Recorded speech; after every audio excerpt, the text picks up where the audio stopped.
I rank where the view is nothing less than phenomenal. For how I express and project from my abdominal. The only view better, both my daddy and my mama know. No living parents, my sons give me balance. My wife is my serenity, this mic is my identity. The world is foul enough, that's why I write without obscenities. Provoking danger with broken language and spoken anguish. Begging to get hurt, why would you ask to go through changes? Yes, Lord, life's a chessboard, master the angles. Control the tempo, be the one who holds the info. Acknowledge is just as deadly as machete swings. When spoken, the truth is as potent as that Medellin. While others swear the style is free, I just let it ring. Our time is undervalued, soldiers make us better kings. My fans on my shoulder, reaching after better things. Today I take the shot, for them I'd rather set the screen. My mama told me follow my dreams. My daddy told me get it by any means. Stand tall, make him bow to a king. But I've evolved, you can see the resolve. Look in my eyes when you speaking to God. Life and for those who we caught up in using what I was called with the muse. I guess they call it proving I'm more than an artist. Penciling out my darkest while stenciling out a harvest. And storing what gets me from A to B, just like garages. Instrumental with collages. Envision what I've been drawing. Broadway to give you rhythm like the great Lena Horne. So bent on, found comfort in the storm. Find peace and on when you see them others perform. Organized chaos, outcasted like hey ya. Yo, party people in the place to be. What's good? It's your it's your number one Chief Rocky Knicks universe. Your main man, Uncle Freezy, is in the building. Salute. Salute. Oh my goodness. What's going on out here? What is going on out here? Let me first say, we're gonna be rocking for a while, y'all. We got a lot to talk about. Y'all already know what the vibe is. My phone is up over here blowing up. My phone legit is blowing up as we speak. Right? Let me salute all my people because y'all know y'all come first. Salute to Will Salkin. Will Salkin is in the building. Bronx Kicks for Life is in the building. Travel Vibes was good. I see you, man. King Embert is in the building. Coach was good. Kev Guapo is in the spot. DJ Cash was good. Justo11 is in the building. John Talento, what's happening? 27 is in the building. Salute, salute. Mick Investment, what's good? What's good, man? Andre Walker was good. I see y'all, man. Coach Malpica is in the building. Fritz Alcindor is in the building. Salute, y'all. Dripmore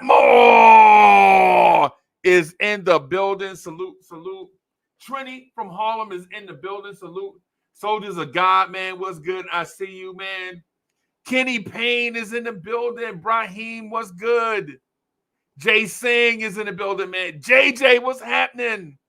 Louisiana Knicks is in the building. The son of the legend, Kerry Cox, is in the building. Man, D'Angelo is in the building. Salute, salute. D'Angelo is in here, man. Ed Santana is in the building, man. What's good? The 411. Okay, I see you. I see you. All right. Man, what's good? The king of all ribbies is in the building. Ribby RM is in the building. Salute. Dom, what's good, man? What's good with you?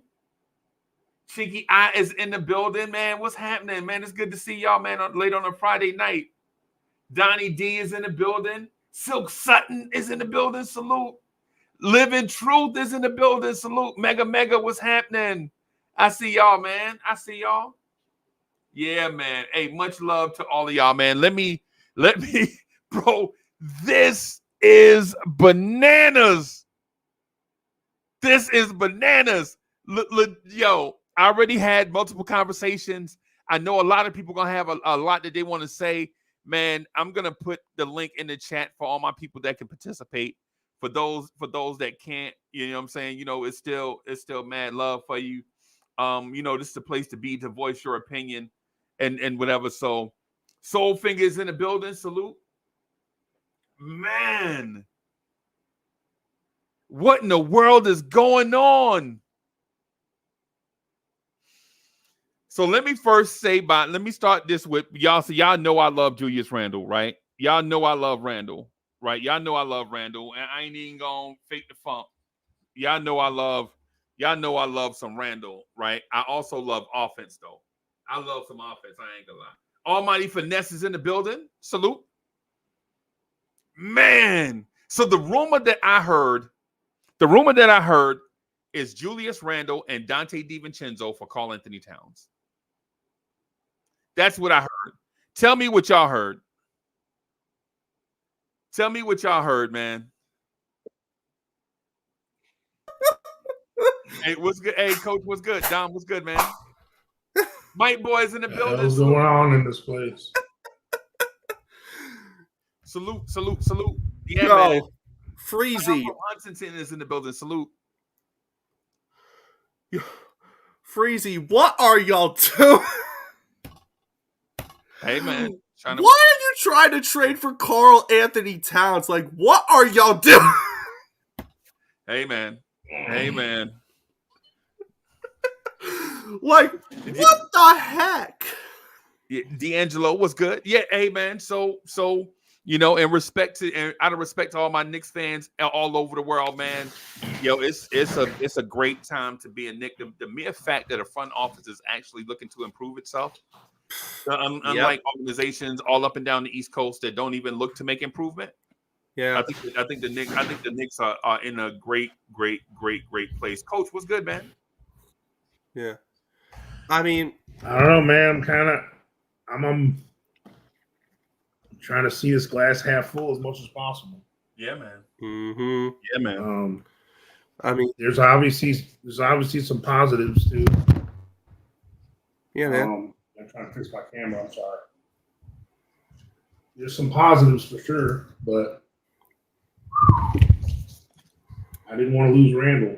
But Wait, y'all are losing Randall? Yeah. It seems like we don't know all the particulars yet. Right now, it's just a rumor. Yeah, it makes a lot of sense. Yeah, makes a lot of sense. And from what I'm hearing, you guys could also lose Dante DiVincenzo. Is also what I'm hearing. Yep. Oh, you guys are losing two of your key players to the T-Wolves? Oh, that is gonna hurt. Well, that is gonna hurt, man. I don't think that's it. I don't think that's it. I think Mitch has to go. But I think Mitch has to go in this trade because the numbers don't work without Mitch. Don't work without Mitch. Yep. It doesn't work without Mitch. If you don't put Mitch in there, you have to add like 3 more players. Yeah. And Minnesota is one of those teams that I don't think Mitch is going to Minnesota.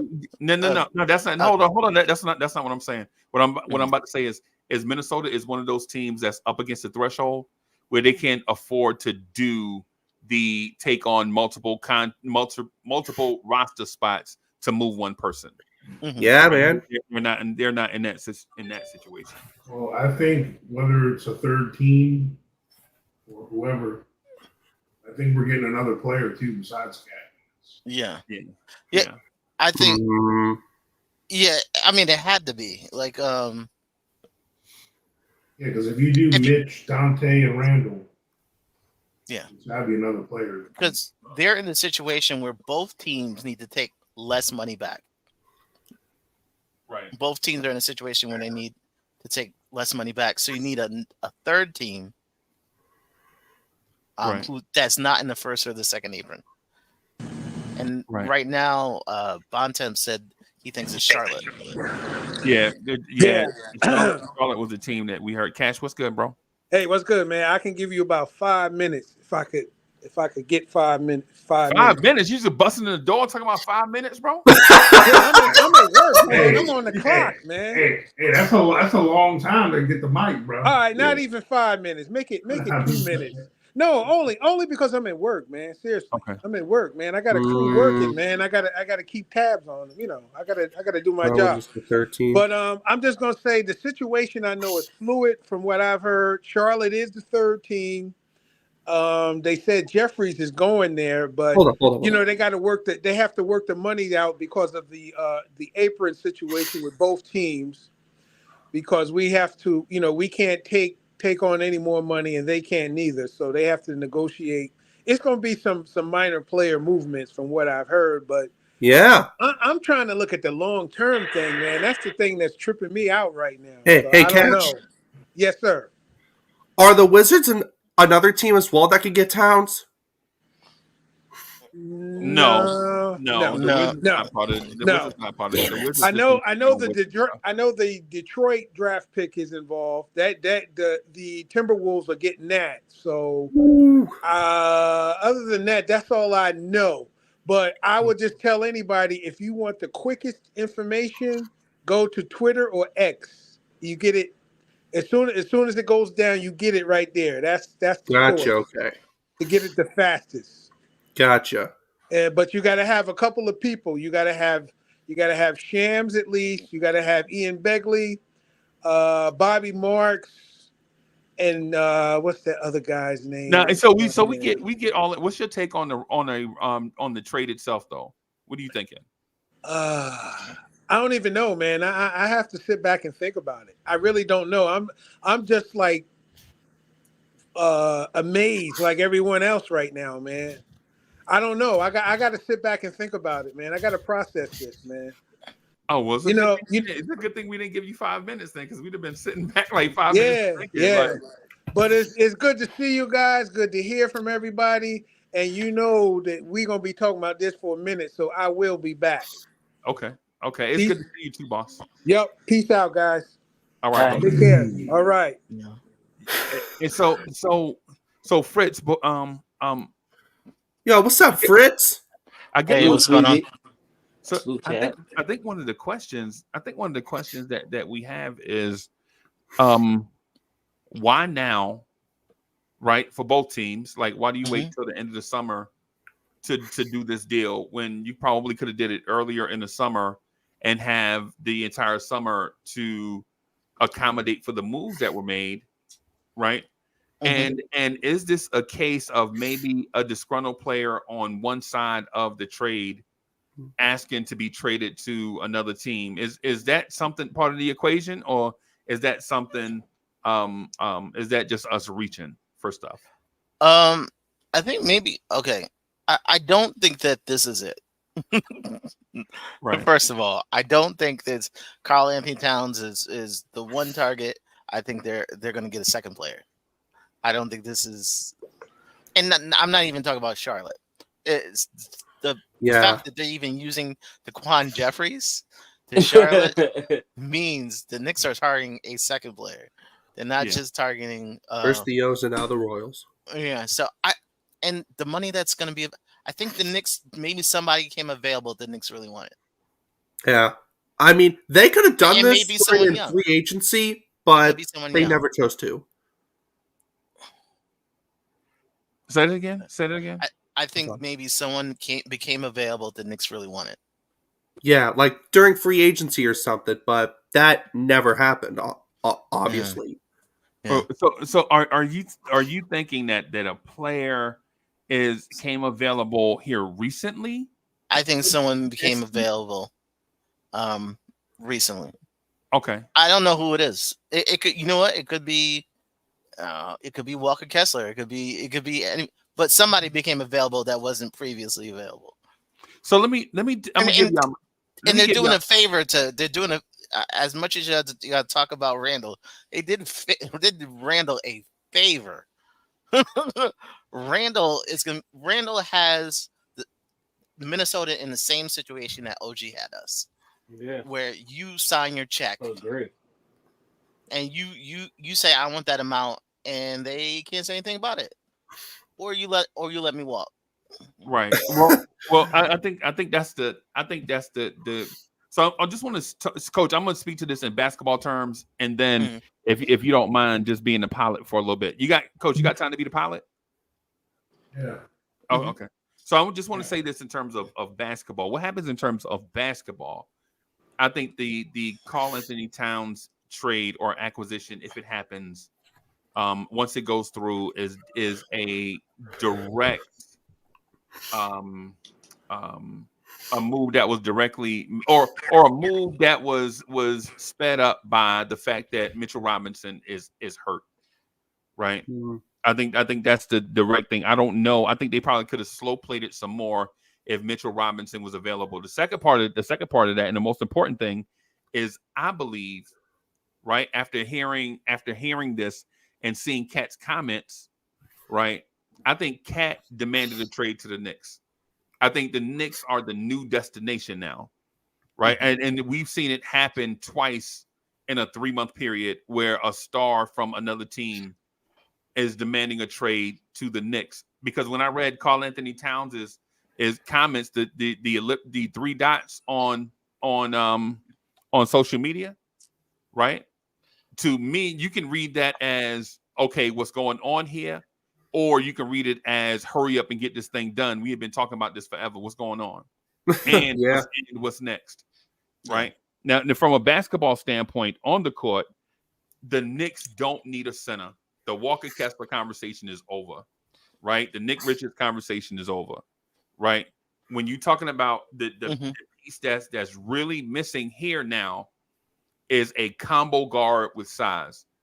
While Dante DiVincenzo was not the best player included in this perceived trade, right? The Knicks need, after Dante leaves, is a big combo guard, kind of athletic guy that can move between the 1, 2, and 3, preferably getting most of his minutes at the 2. Right? But can guard some small threes, can guard in 3 guards lineups, can guard point guards, can guard 2 guards. The Knicks don't have that guy on it. They don't have a 6'4", 6'5" athletic guy, right, that can play multiple positions and guard.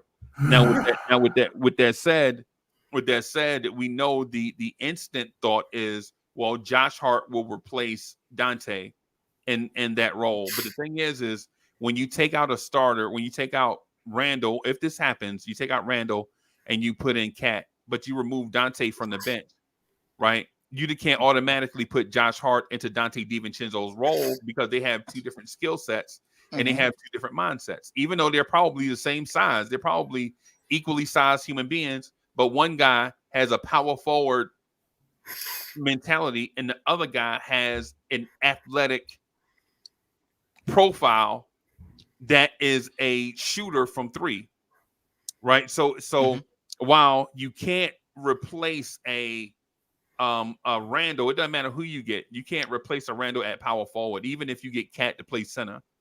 Even if you get Cat to play center, you can't replace a Randall at power forward. You can maybe get OG Anunoby to play the 4, but now you're putting OG Anunoby at that risk of, do you really want him to be banging with bodies in an 82-game schedule, right? And then also, do you really want Mikal Bridges to be in your backcourt when he has not proven that he can be a consistent playmaker and an elite defender at the same time? Because in Mikal Bridges' career, when he was just a defender, he was an elite defender. When he was asked to generate offense, his defense fell all the way off. Like, his defense fell off a cliff when he became a scorer, right? And so what the Knicks think they're getting is a elite defender that can contribute offense in Mikal Bridges. But if they ask him to be a major contributor on offense, now you're talking about, what's his defense going to look like with Jalen Brunson on the floor? Him, Jalen Brunson, in a backcourt together, the defense is going to be whatever bad metric you can use. That it's going to be that, right? Because Jalen Brunson is not a defender, and then you'll be giving Mikal Bridges too much of a workload. And Mikal Bridges, over the course of his career, stays healthy off the mere fact that he thrives in this one thing or the other, right? But here's the thing: the athletic shooting guard type thing. Coach, you remember how we used to have the conversations? Remember how we used to have the conversations about, I could find a certain archetypal player in a Kmart? Remember when we say that, like, yo, what happens if we trade such and such, if we move a 6'4" guard? And I used to tell you, I can find a 6'4" athlete anywhere USA. I think now the Knicks are looking for that guy. Now, hopefully, the Knicks will be getting that guy from Charlotte, who has a treasure trove of young athletes that fit that profile. Now, you know you're not going to get Brandon Miller, so we got to relax. But they do have athletes on that right. They do have a guy named Nick Smith Jr., right? Now you probably won't get Nick Smith Jr. either, but they have guys that fit that archetype, right? So the thing is, going forward, I think while we look at what the trade is going to look like, I think we should look at what the roster is going to look like, right? Like what's the rotation going to look like once the trade is completed, if it's completed, right? What's this team going to look like after the trade? That's what I got, Coach. Yeah, I mean, for me, they got to make this trade make sense to me. Like, I'm trying to look at this glass half full. Like, I'm not going to hate on Cat like I already see people in the chat do. Like, I'm going to accept him with open arms when this comes. He's probably, I know I'm going to get some shit for saying this, but he's probably the best shooting center of all time. Right. Debate me on it.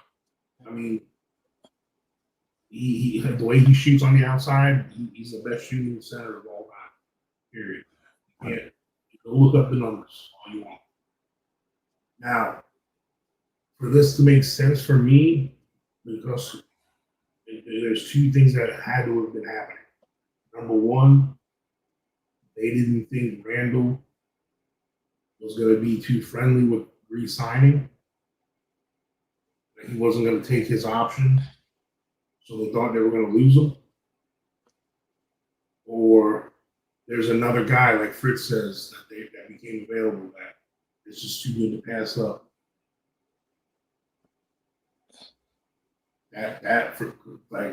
And for everyone that's wondering, oh, Mitch, you can't be Mitch. Well, as far as money goes, it has to be Mitch. There's no other person on the team that covers that other part of the money.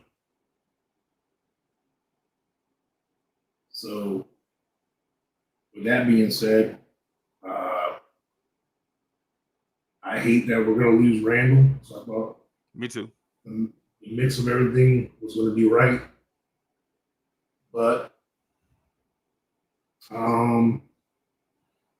glass half full, when that's starting five, and even if it is Josh, that's a pretty impressive starting five, I'll tell you that. Brunson, Hart, Mikal Bridges, OG, and Cat. That's still probably the best or the second best starting five in the league. And now you're talking, Cat's resume. People can call him soft or this or that or whatever. As far as his scoring chops and everything, I hope he becomes a better rebounder in our system. Tibbs has coached him before. He had his best years under Tibbs too. So, right, trying to see this glass half full here. So here's the other thing: his transition, because he has played under Tibbs before, is probably going to be quicker and smoother than another bigger player that we get. So I don't know. Okay. It was so unexpected, man. This is not me for the loop. I wasn't expecting to think about this. I mean, I was one of the ones on the front line against it. You get that. Especially losing Randall. I mean, when you're throwing Dante in the mix, we better be getting something more. I tell you that. We better be getting a sixth or seventh man in the rotation type guy. Like to replace Dante at least. I don't know. Okay. All right. Because it's hard to replace that shooting. And for y'all who love, all I'm saying is Deuce better step up. For all y'all Deuce hives who's been saying that we can't trade him for a center. Well, now we definitely got to keep him. And you better step up. Now it's his to lose. You know what I'm saying? That shooter off the bench role. Right. And so Fritz, what you thinking, bro? I'm sorry, I didn't mean to cut you. I just wanted to talk about the basketball part of it first. Yeah. Oh no. I'm as far as that, names. I'm trying to think of names and scenarios. I think as far as basketball, it makes a lot of sense that they were always wanting to go in this direction. It's just it's the human element that always not made us want to go there. I know a lot of people is like, oh, Mhm. Karl Anthony Towns isn't that great, but his style of play is exactly what you want on this team. Right. So So, I think, yeah, yeah, I think it's a great match. It is a great match. right. I mean, for me, because of the Mitch injury, and if we're gonna be forced to play a shooting five, a small ball five, like Cat's the best one in the league for that. Technically, I mean, he's not small. I mean, he's 6'11". Well. So he is technically a center, but his game he plays like a power forward. Yeah. Who's That's that you saying? flexibility, though. Wait a minute. Who do you say that? Who are you talking about? You talking about Sims or Cat? I'm a Cat. I thought Cat's Yeah, 7 Cat's the feet. center. Yeah, I Cat. know. That's what I'm saying. Like, so if we're gonna be playing this style with actually someone that's a better fit for the five of that style than Randall would be, then yes, if this is the route we're going. Then Randall became the center. Yeah. Now, with Randall not being there, I still prefer OG at the three. I almost, if we can get a four, maybe there's a four, an athletic four out there. I mean, I'll be honest with you, even Precious wouldn't be that bad, but that kind of defeats the purpose of having shooters out there. Not to cut you off, you don't think when Mitch come back, you don't think Tibbs is going to play our starting lineup as far as Mitch at the 5 and Cat at the 4? I don't see how else does the money work. Mitch has got to go. Mitch has to go in this trade. Yeah. Mitch is going to have to go in this trade. Mitch will probably wind up in Charlotte. Okay. I can. Oh no, but y'all didn't see this. Wait. Let me hold on. Let me finish my thought. So I think Mitch will wind up in Charlotte, and the Knicks may get Nick Richards because the difference in their two salaries, right? The difference. So they'll absorb Mitch's 14. Or was it 13 million? And Nick Richards makes what, 8 million? Is that what the number looks like? I think that's what the number looks like. And so if you do that, then the Knicks will have a cost savings of about $5 million, where that can go towards doing another move, or we don't know at this point. On the floor, though, for people that play basketball, Karl Anthony Towns is a center. The power forward conversation is ridiculous. You've seen Cat at the 4 be injured, miss major parts of seasons, and his efficiency go in the toilet. And why would the Knicks trade a all-star power forward for a power forward that's above average that used to play center? It doesn't make sense, especially when that power forward that used to play center and is not as efficient as he was as a center makes $18 million a year more than Julius Randle. Why would you even think about that?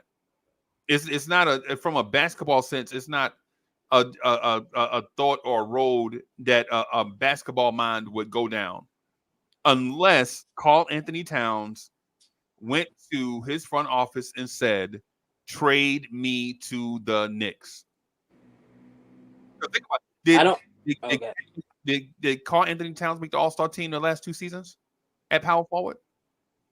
No, he did not. Did Julius Randle make the All-Star team the last 2 years at power forward? Yes, he did. Which player makes the most money? Karl Anthony Towns. Which player takes the most shots? Karl Anthony Towns. All the things point to Julius Randle is a better value and a player at power forward. Now, when you ask me if Cat at center, It's not even a question. Cat is a better center than Julius Randle is a power forward. If we being honest, the mere fact that when we play Boston and Porzingis can pull our center out to the 3-point line and we're helpless highlights the point that when Cat gets in that same situation, he pulls Porzingis away from the rim. Mm-hmm. Miles Turner away from the. He pulls Joel Embiid away from the rim.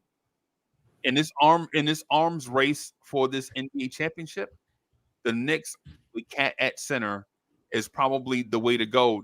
But they have a dilemma. Do you go out and find a power forward and then have Mikal Bridges at the 2? Or do you go out and find a shooting guard and have everybody slide back in the other direction?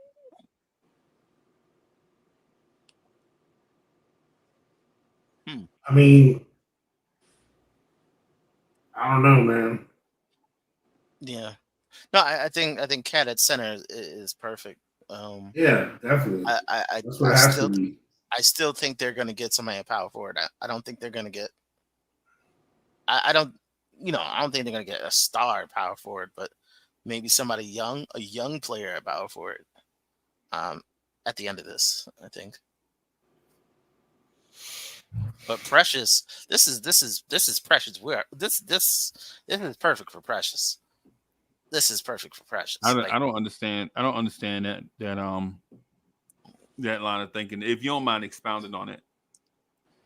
No, I don't think they're gonna sit and just slide OG to power forward. I think maybe OG possibly would start, but I think they would still go out and get a power forward. Maybe somebody who can grow into a role, a young player or something like that. But I don't think the power forward is OG is going to be OG's like permanent spot. If they think like Precious can't be the answer because Precious think about the difference between but I mean it's a good Precious situation. at the 4 isn't better than Mitch at the 5. Yeah. No, I think because that's what we're doing. Yeah, he'll be getting minutes, but that means that they're thinking about using Morris too. I don't think Morris is going to make the team. I told Freezy early in the week. I don't think he's going to make the team. I think he took a great situation with the Knicks, where the Knicks, Julius wasn't going to make camp. You had Mitch not going to make camp. He could have. It's a showcase. I think he just signed up to be showcase. If this trade gets bigger, perhaps he can make the team. But I didn't like count on him making the team. Can I ask a question? Yeah. I thought when somebody is like injured, they cannot be traded. No, not in the NBA. You can be traded. No, you have to disclose injuries. It don't matter if you're injured or not. You have to fully disclose all injuries. And if you don't disclose an injury, a team can veto the trade after they discover an injury. Okay. So as long as they know the injury and know what path that player is on, then the NBA will allow it. That's how we traded Porzingis. Remember? Okay. Remember Porzingis was injured when we traded him. Mm-hmm. Yeah. And Tim Hardaway Jr. was injured with Liz Frank at the time we traded him.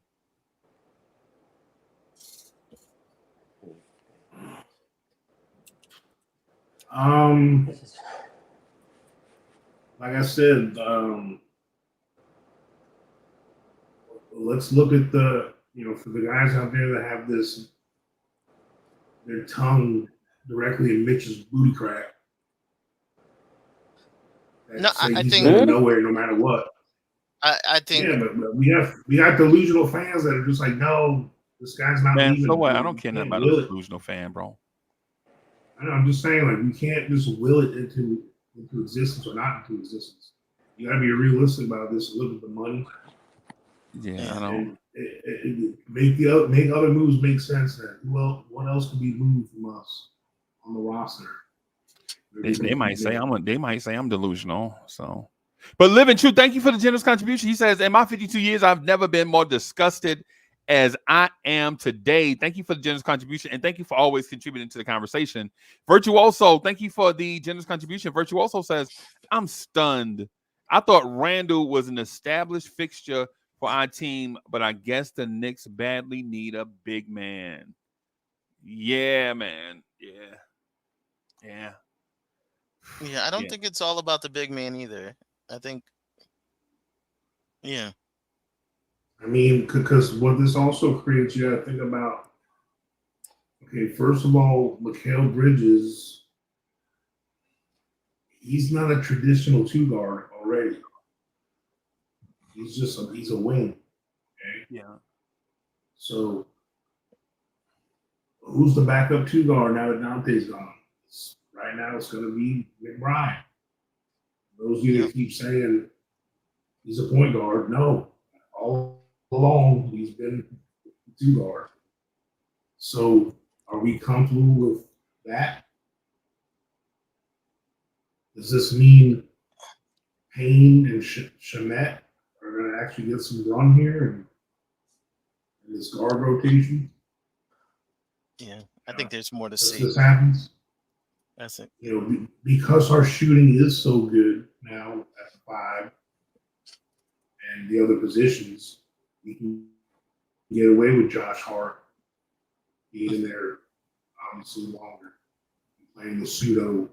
I mean, really, we'll be playing the three, but see, I don't know what Josh's kind of position is.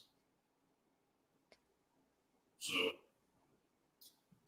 I really do think, like, I'm along the lines with Fritz, and it's my own thinking too. And there's got to be another player in this deal for all of them, because if you think about it, Cat for essentially Randall, Dante, protected first round pick, and Daquan Jeffries, and Mitch. There's got to be some more in that. Yeah. There ain't no way that they've been making deals the way they've been making, but I think that this deal makes sense. Let me add something to that though, Coach. I want to add just add something to that. And this is, well, you know what? I'm gonna read the super chats real quick first though. Justo, thank you for the generous contribution. Justo says, I never doubted this front office and I won't. We still trying to win the chip. Bim. Exactly. Ron Fall Rock says, I think the Knicks will regret this move. Okay. If it does indeed happen, but I'm gonna just say something to the thing that Coach said. I think Coach, in that statement though, I think we're seriously maybe underestimating the gravity offensively that Karl Anthony Towns will bring. Because I understand what you're saying about shooting from that sense.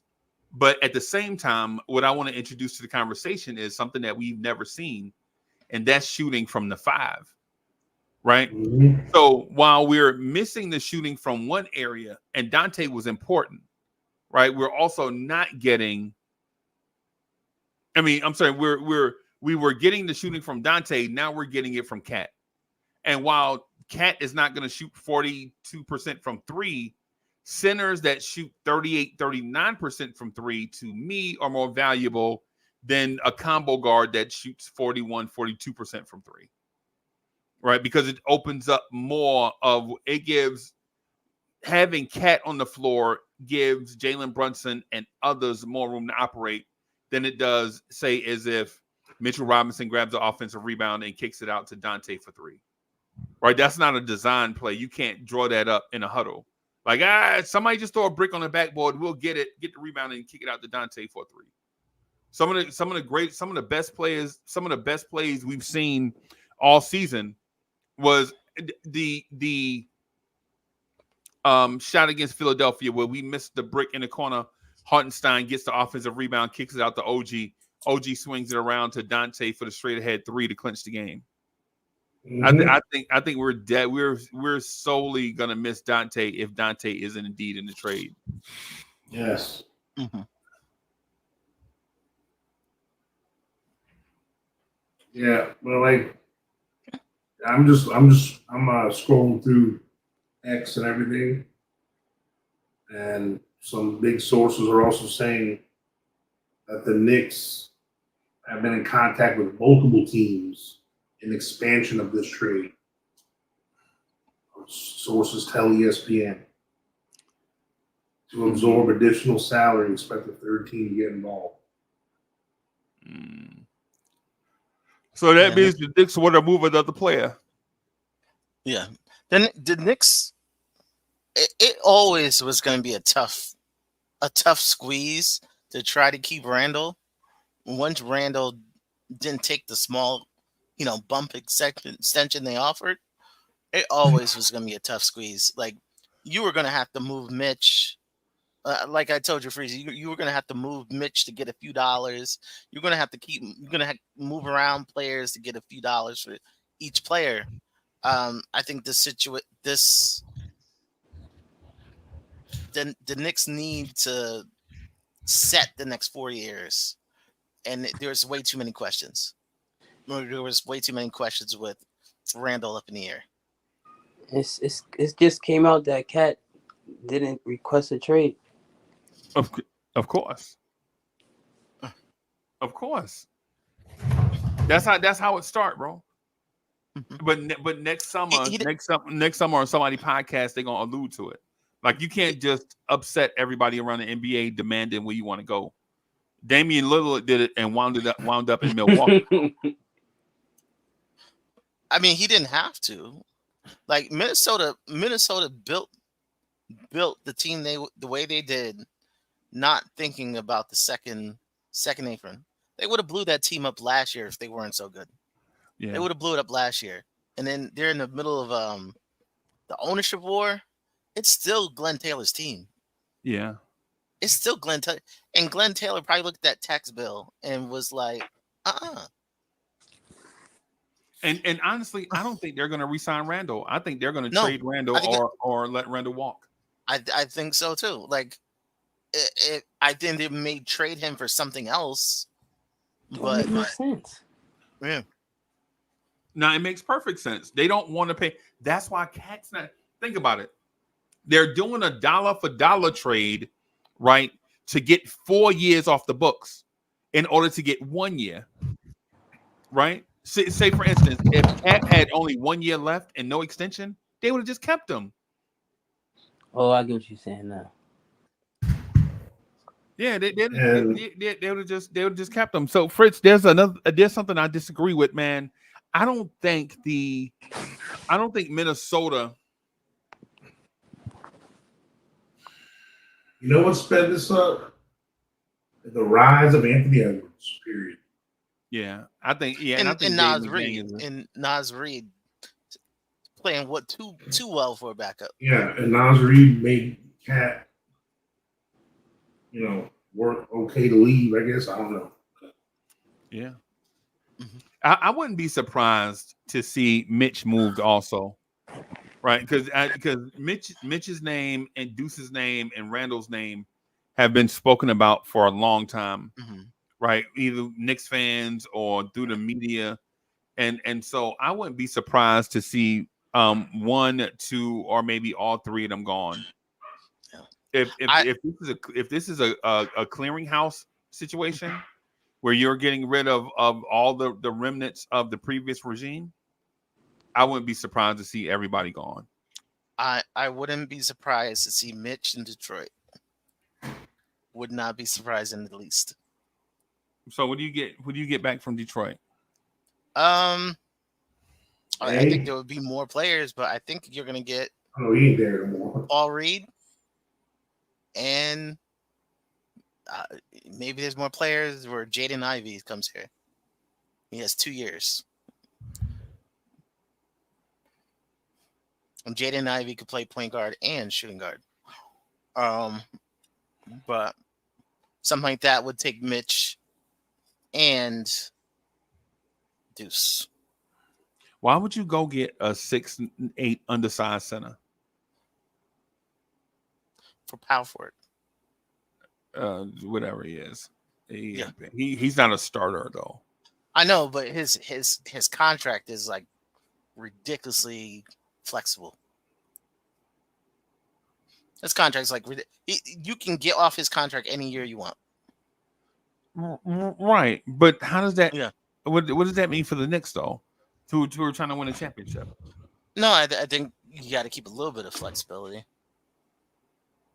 No, I think Mitch got to go. Like Mitch, to make the money work, the Mitch has to go. But it wouldn't be.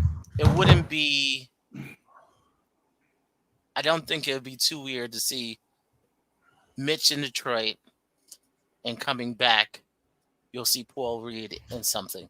Oh. Okay. I don't think it would be too weird. I don't understand. What's the difference between Coach? What's the difference between Paul Reed and Marcus Morris? Not a lot. Precious. I have Precious and Paul Reed. To be honest with you. No, I'm just talking about those two players. Like, why would you trade for Paul Reed if you have Marcus Morris? Exactly. I don't understand. No, I mean, if he gets you something else you want, if it's a pick or something you need, maybe. I don't think we're in the pick business. We're in the player business. I mean, right now, but if it's a player, I don't know. We're in the players that will help us win right today. You need to make the money work, and Detroit's one of those few teams that could take an extra $7 million if they want. An extra $7 million.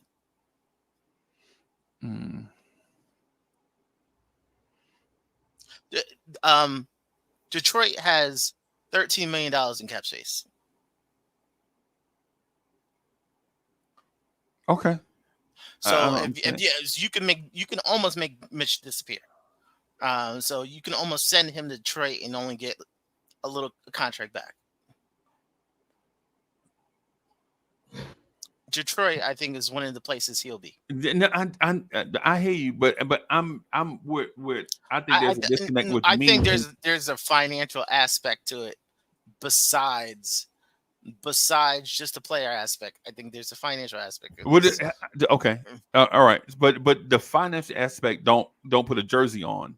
No, right. I'm talking about I think Detroit would be the spot that you would send Mitch. It just makes too much sense. And it don't make sense though. But like, why would you coming back? I don't know. If the part of your equation is X and we can't solve for X, why does X benefit us?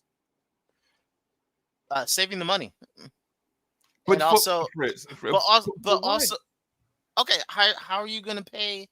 How are you going to get the extension for Mikal Bridges? You're gonna go over the cap. You legit just told everybody in the world that you are going over it and you don't care the moment you agree to a Karl Anthony Towns. I know, but we were never going over the second apron. Yeah, we were going over the second apron. No, we weren't going over the second apron. It's just why wouldn't we? Yeah, I don't. There's teams that aren't as good as us that are going over the second apron. And how do you commit to $100 million between OG Anunoby and Karl Anthony Towns, and then tell everybody else the remaining $48 million to 13 players you're not going to go over? Not going to go over the second apron. Right. The second apron is just too restrictive. It's $178 million, right? No, it's like 180. The Knicks can't go over the second apron this year anyway. They need to worry about going forward. Going forward, they don't want to be in the second apron ever.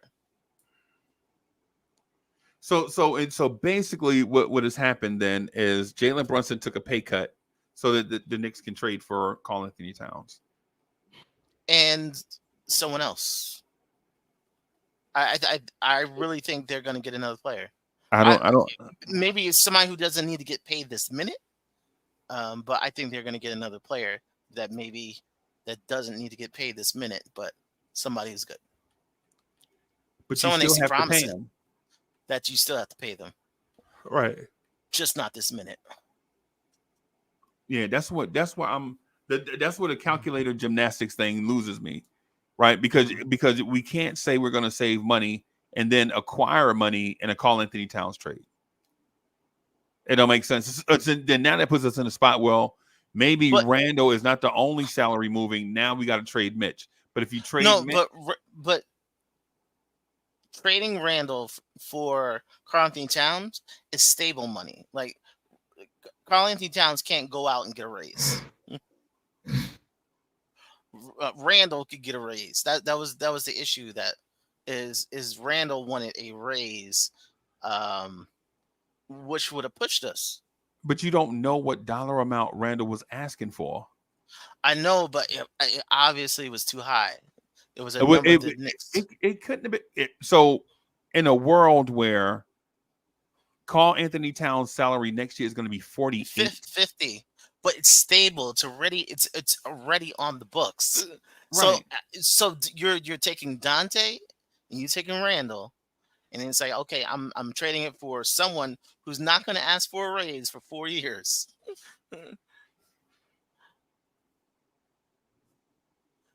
Yeah, I'm lost. That point don't make sense to me. So I'm not I think you still have. But the difference between Randall signing his extension, right, and it's starting the year after next, and then you have, say 4 years, you're going to have 3 years with Cat. But that wasn't a given. That wasn't a given. And then how much was the raise? It wasn't a given that Randall was going to ask for $48 million or less. It wasn't a given how much his raise was going to be. I don't know, bro. It's the merry-go-round. It wasn't on the books yet. So, like, getting a it don't raise matter and if trading it for on the books, a more expensive player is not the same thing. It doesn't matter when it kicks. Bro, think about what you're saying. If it's okay, so if he signs the extension and it starts next year, right? Doesn't that mean they keep Randall on the books this year for $30 million when $50 million is $20 million greater than $30 million? Yeah, but it wasn't stable. Increasing a salary versus trading for salary is different. Yeah, he don't like Randall, but Randall hater, bro. None of this stuff makes sense. Else are we going to get rid of salary on the team? Why would we be looking to get rid of salary? To pay for Randall's raise. That was the whole issue. Okay, so a moment ago it was because of Mikal Bridges' extension. Now it's because of Randall's raise. Mikal needs a raise as well. So in order to give Mikal Bridges in order to give Mikal, let me finish. Let me finish. So in order to give Mikal Bridges an extension, you have to take away $40 million and take on $50 million. $50 million to give Mikal Bridges a raise. No, you just need stable salary. You just need stable. Stable. I think the stable thing is imaginary, bro. I think the stable thing is imaginary because they're all going to be on the amortized. They're all going to be on the amortized schedule, bro. It's not like the number is going to change magically from year to year and nobody knows it. Once Randall signed a contract, those numbers are set in stone. Yeah, but obviously the number the Knicks set out to Randall didn't work for Randall. Right. Obviously, the number they put out there didn't work for him. Why is Daquan Jeffries' name in this situation? He's not technically because he's going to Charlotte. But he's not on our salary roster. I know, but we have his rights. Yeah, just his rights to Charlotte. So Knicks are the Knicks are in a situation where but so they need to send out more, and Minnesota needs to send out more. So, Coach, basically what they're doing is getting rid of Daquan Jeffries' cap hold. So they can have more flexibility in the trade. What I did was I'm on Fanspo, right? Doing this 3-way with Hornets. Right? Send a mission to Hornets. And I put Nick Richards to the Knicks too. It's saying that there's still the Hornets have to give up more still because they're taking on more than 200%. Why? Salary. You said New Orleans?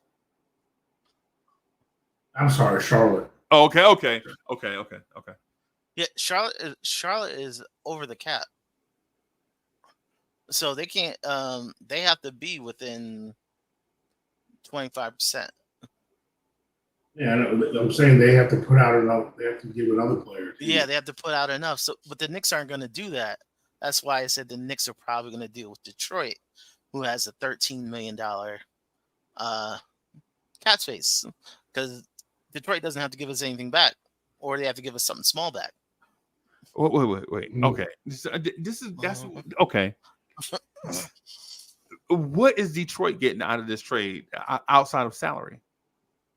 They might get a conditional pick.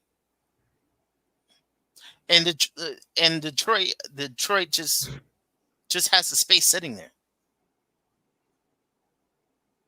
So they have the money in their pocket, and it just benefits them just to spend it because they have it. Yeah, and they want to win. They want to put wins on the board. So they're like, basically, hey, we'll take on the salary. It ain't gonna hurt us none. And an injured Mitchell Robinson is going to help the Pistons win, and he won't be back until January. And a draft pick that goes along with is going to help them win this year. They need assets. Actually, what would make sense is if we gave them their conditional pick back. But for some reason, they said we're giving it to Minnesota. Their conditional pick would have unlocked their picks. Yeah. But, I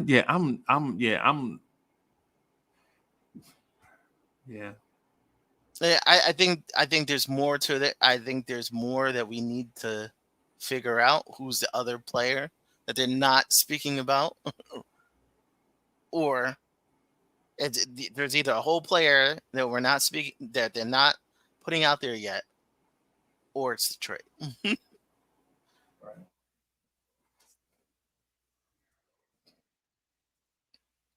Yeah. I don't know, man. So only for a loop.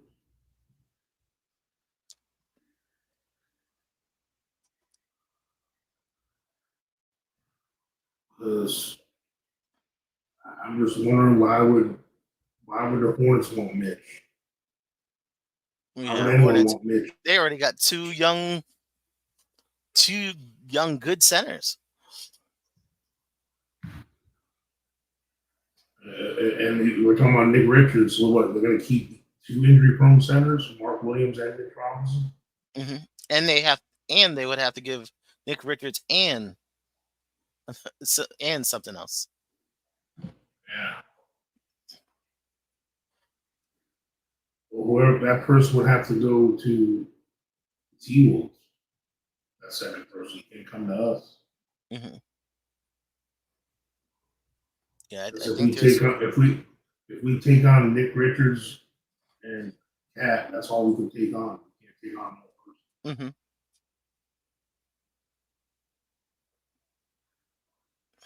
So like, yeah, I don't think it's Nick Richards. Like that's one. We got Mark Williams is out. Actually, I just did. You know what trade works? We get Karl Anthony Towns and Nick Richards. Mitch goes to the Hornets, and Trey Mann goes to Timberwolves too. I don't think they want to give up Trey Mann. He did good after he got traded. He did very well last year. I'm just saying, like that money was a success. So us taking on $5 million, right, and then giving up Mitch to the Hornets, and then the Hornets sending an extra player to the T-Wolves. And he made $5 million. He makes $5 million. So as far as the money goes, that's how the money works for all three teams. So that's what we're looking at as far as players. Mm-hmm. So I know. Look, I'm the same way. I don't want Mitch to go either. But Mitch got to be healthy.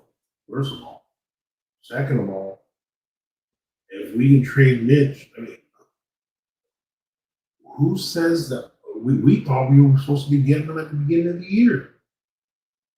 Mm-hmm. Who's to say January doesn't roll around and they say this? Well, looks like we're going to have to shut Mitch down and then the dude never plays again ever. I mean, I don't want to wish that on the guy. No way. But we've seen it before with these big guys, right? All of a sudden they stop. They don't play anymore. And I don't mean to be sarcastic with this. You know, he's had to come to Jesus literally situation. He's having all these.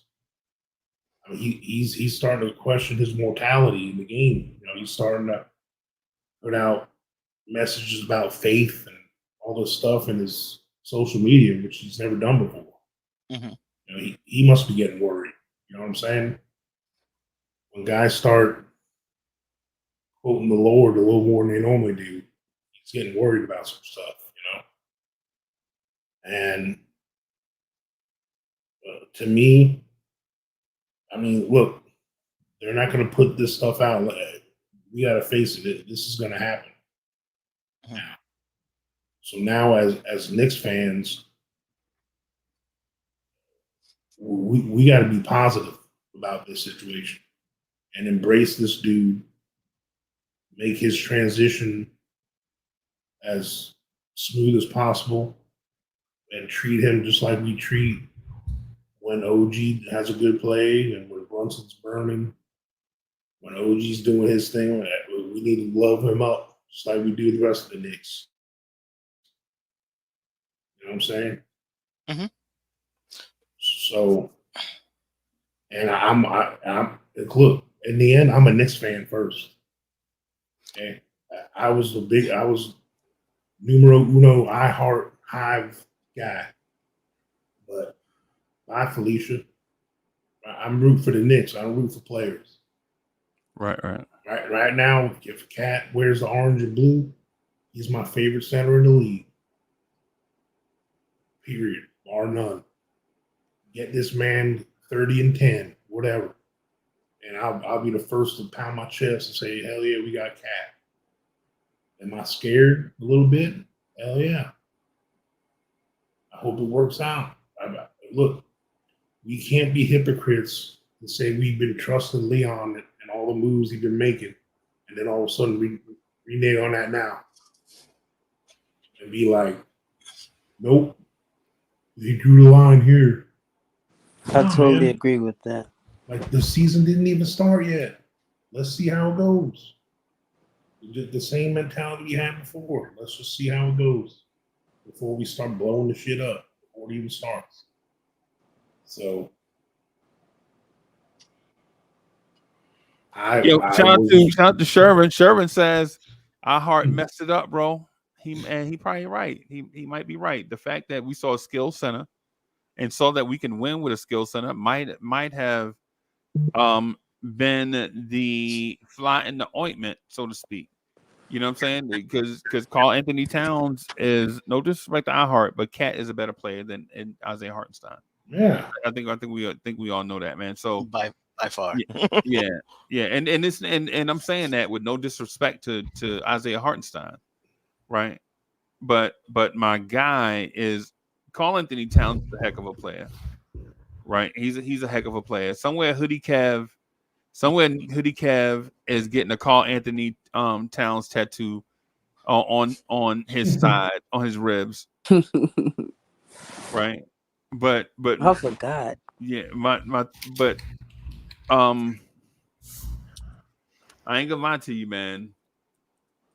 This trade looks funny, and I mean not funny, like not ha, but peculiar, right? It looks peculiar in that you move two rotation pieces for one player without the secondary trade for a second or third rotation piece. Because truth be told, man, I don't think Cameron Payne is a rotation piece. Right. Yeah. I don't think Landry Shamet at this point is a rotation piece. I don't think Marcus Morris is a rotation piece. Do I like having them on a roster? Absolutely. Do I like having them in Knicks jerseys? Absolutely. But in terms of depending on them in the playoffs, Look, here's the other thing you got to look at. Karl Anthony Towns, he also fits. He's part of our new core of 8 that he's going to grow with the age of our stars. He's 28 years old. So that goes right in line with Brunson, Bridges, OG. You know, you're talking about a core of guys that could be together for the next 6 years at a high level. You know?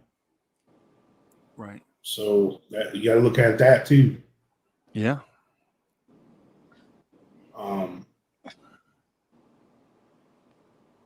I mean,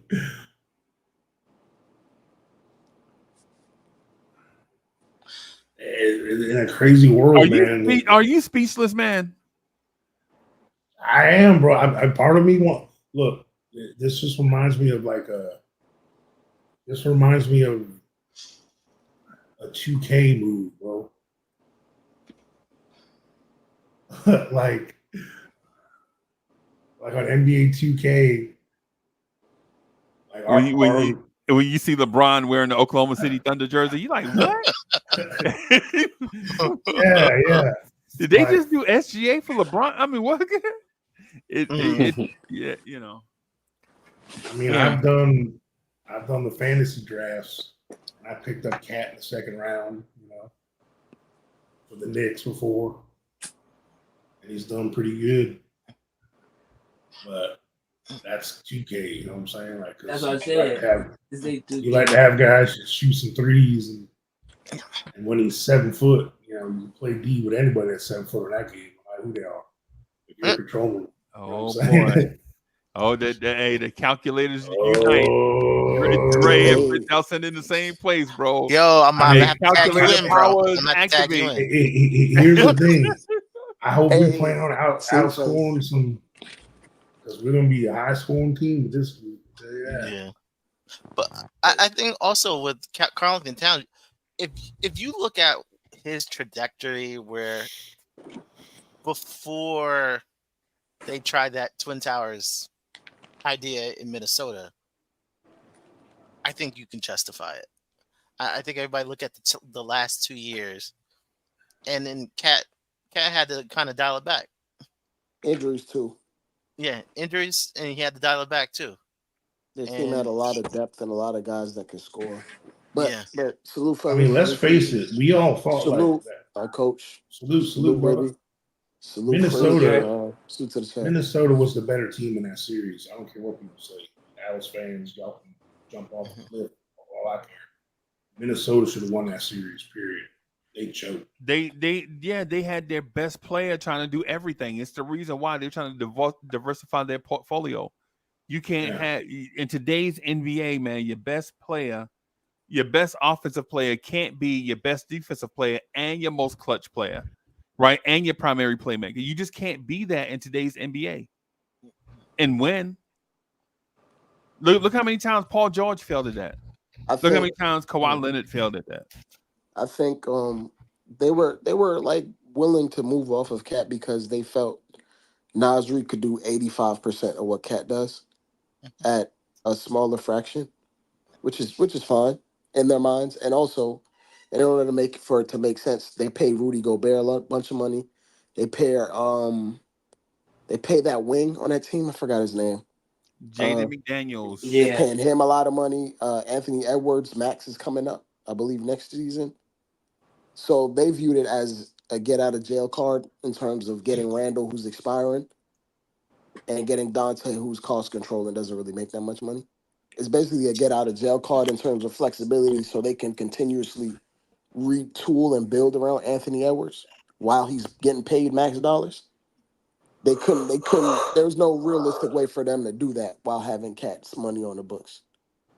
So we decided to swap it out and get a player that fits Brunson's timeline to the T in terms of skill set. I think the thing that kind of enticed this front office, they saw the ability of Brunson to get 40 at will without optimal spacing.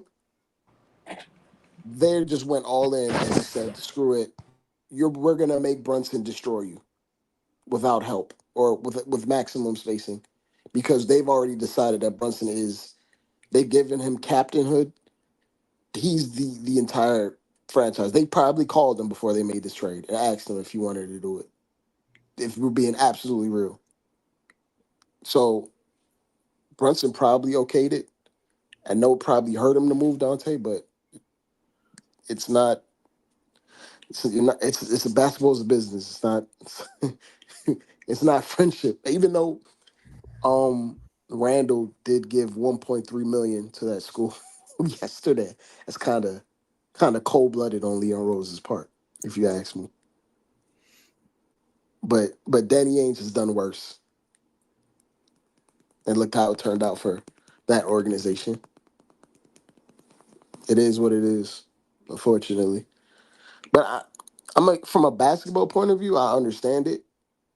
It's just gonna be rough to envision it because Randall was like the only beacon or the only light that we had in this horrible, horrible, horrible situation we had before we wound up where we are right now. So I commend him, but damn, and to Freeze's point, like we're missing like a rotational player because we gave up 2 rotational players for 1. But I also feel like No, but Fritz said we're gonna trade Mr. Detroit though. for who? No, not necessarily. Maybe. But why you messing? Why you messing with Fritz Ray? said they had the cap No. I said there's no. there's See, gonna be. I Coach. said there's another player. There's another player to be involved in this. Coach, you That heard the him Knicks say want. that, right? No, that the Knicks I want, heard it. or they're dealing with Detroit. Look, I all I know is think they'll still Cat. dangle Mitch's money though. You Yeah. got a 40%. You got a 40% 3-point shooter, an 87% free throw shooter. Yeah. And he averages well over 10 rebounds a game for his career. And more than that at center. And when he was at center, he was getting 12. Yeah. And you're talking the best scoring big man. Like he's an offensive center that can create his own offense. Yeah. And passing, one of the best passing. And he's probably the best handling center in the NBA, the best handling 7-footer in the NBA. And I'm including Kevin Durant and I'm including Giannis. Because Kevin Durant handle just get to a midi and pull up. And I'm talking about dudes taking a man off the dribble and getting to the rim and potentially banging on it. We might see that once a game. And when we do, I promise you, I'm gonna text Fritz Alcindor and wake him up because I know he gonna faint, bro. Fritz is gonna be like, a center can dribble, pass, and shoot, and go to the rim and dunk. And you got to think about when he was counted on as center, okay, defensively. The first couple years, he was a pup, okay, under Tibbs. Then he had 2 or 3 of the worst teams in the league he was on. And then when he finally got to the age where, most big men once he got to the age of Aquarius. age of Aquarius, then all of a sudden they got Rudy Gobert and he didn't have to do those kind of things on defense anymore. Rudy Gobert was there for that. Yeah. So, like you said, him at center, that is astronomical. We basically saw what the Celtics did and was like, okay. Basically, we saw what they did. It was like, okay. Now, here's our iteration of it. Except all these perimeter centers kind of worry about us and ours. Like for instance, if we play against, hypothetically speaking, if we play against the Sixers, where's Embiid gonna hide? He can't play in that drop that he was playing against us in the playoffs, where he was just in the middle of nowhere, not checking nobody. He can't just stand by Josh Hart. Remember him standing by Josh Hart in the playoffs? Remember that? Anybody remember that? Yeah. Yeah. You can't.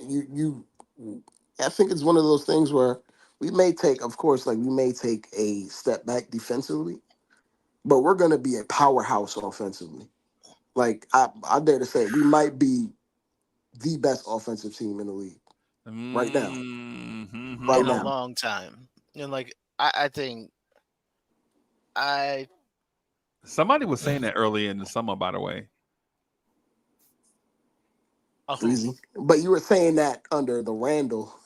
No, Yeah, yeah, I was saying it on the perpetual motion offense, right. right? With moving, if Mitch is there, move Mitch to a corner or to a space away where the other four guys can operate. And when Randall at the 5, the Knicks will be unstoppable with Randall at the 5. But now with Cat at the 5, you have a bigger version of Randall, basically. That's what Karl Anthony Towns is in theory. A much better shooter too. A bigger, I was gonna say that, and a better shooter, right? But he's basically Randall. When you watch Cat, people say he's soft, but when you watch Cat's offense against other centers, man, he takes it, bro. Cat is physical, bro. If we're talking about Cat is soft mentally, that might be a thing. I don't know if it is. I don't want to, out of respect for him, you know what I'm saying? I don't know what he'll be like as a Knick. But when you watch Karl Anthony Towns play offensively, he's a physical monster. he lowers that shoulder like He digs in, bro. It's the reason why he has beef with all these centers around the league. Right now, defensively, is he the same monster? No, he ain't the same type monster. No, But I think what he can do, as long as we have our perimeter defenders out there, he's still mobile. He's still 7 foot, and he still has long arms. He doesn't necessarily have to be the Kembe Mutombo out there. nah, But if he just neither shows this, Jokic is not that. he's more athletic than Jokic. Yeah, So as long as he has the ability, and the thing that OG and Macau gives you, it gives your rim protector that extra split second to just come over and help, because it takes so much just to get by them. right. It'll put Cat in positions where he can just be the come over. He can just come over and be the weak side rim protector. He'll get like a lot of contested blocks. You ever see sometimes someone tries to score on a wing defender, they might get an ugly shot up, but that weak side comes over and just erases everything. Sort of like, when Ibaka was on OKC. Hey, you talking about Tayshaun Prince and Rasheed Wallace? Yeah, Yeah, where you would get those cleanup blocks. right. And you'll see a lot of that this year.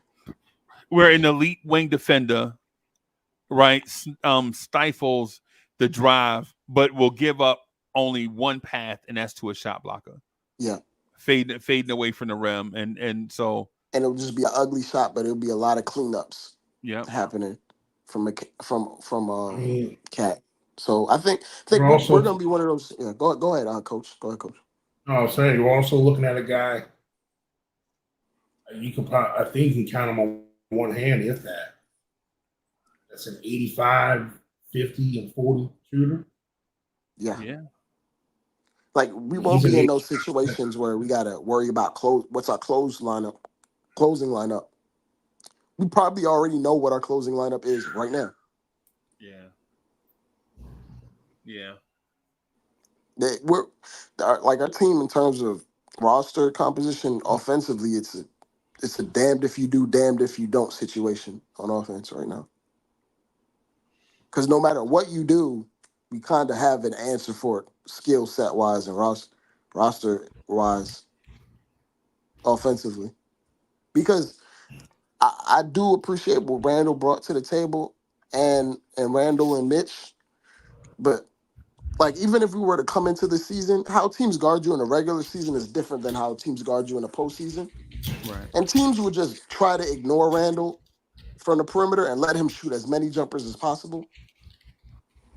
You literally just can't do that with Karl Towns. Well, you know why we did that in previous iterations, right? Yeah. Because our backcourt was trash. Yeah, our backcourt was trash, but I feel like also this is just merely conjecture from my part, and just viewing how teams guard players around the league. And even though Randall is a unique player, I feel like his skill set, when it comes down to the playoffs, teams will just pick the lesser of two evils in terms of how to guard a guy and in terms of how you want to dictate your defense. And if we get to the playoffs, right? If Randall has that wing 3-pointer, they'll let him take it. Kind of like you watched the finals last year, Freezy? Yep. They let PJ Washington shoot as many above the break threes as humanly possible because they decided, hey, we're not going to give him the corner. We're not going to give you the lane. We're not going to give you the mid-range. We're not going to give you your floater. But hey, you can take that 24-foot 3-pointer. You can have that. Right.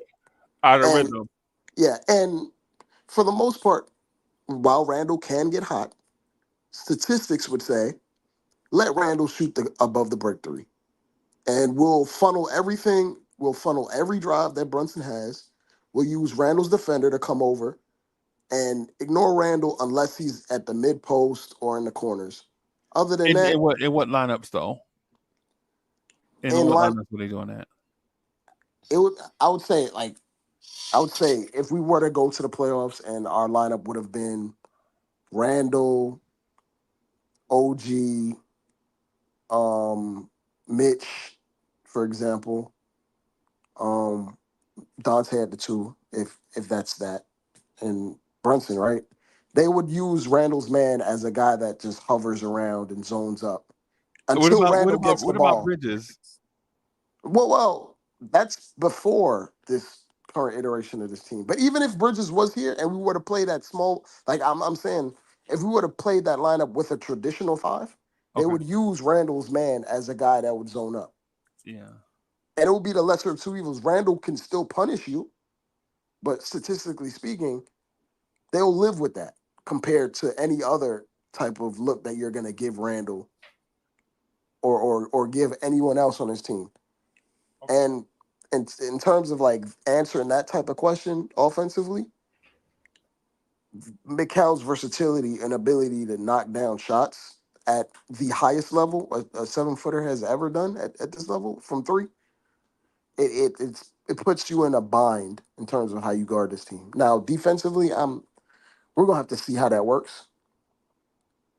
But skill set wise, it's hard to argue against Cat's skill set. Now, hopefully he stays healthy.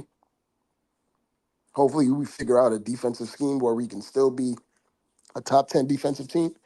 But offensively, we're probably gonna be a juggernaut. And it's just a higher ceiling than what we had before. Somebody mentioned that earlier in the summer, though. I ain't gonna say no names. It was you, but I think we would have been I think we would have been a top 5 offensive team with Randall. I think we go from being a 95th percentile team to being a 99th percentile team, if that makes sense. Right. Like, offensively, we would have been amazing or excellent. This is just a completely different ballgame. I can't believe Fritz is quiet. Fritz, why you quiet, bro? What's it? Are we having a calculator civil war? What's going on? No. I'm just sitting back. And let that man refresh his timeline so you can see the trade details. Yeah. I'm just watching, IPM Dre's greatness and just watching him go. Let him cook. But yeah, this is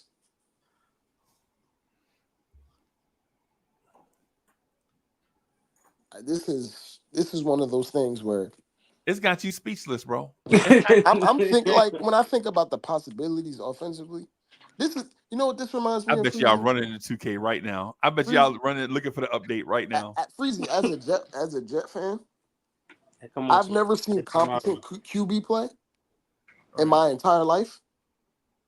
Well, I saw it at the beginning of my life with what's the quarterback? Vinny Testaverde.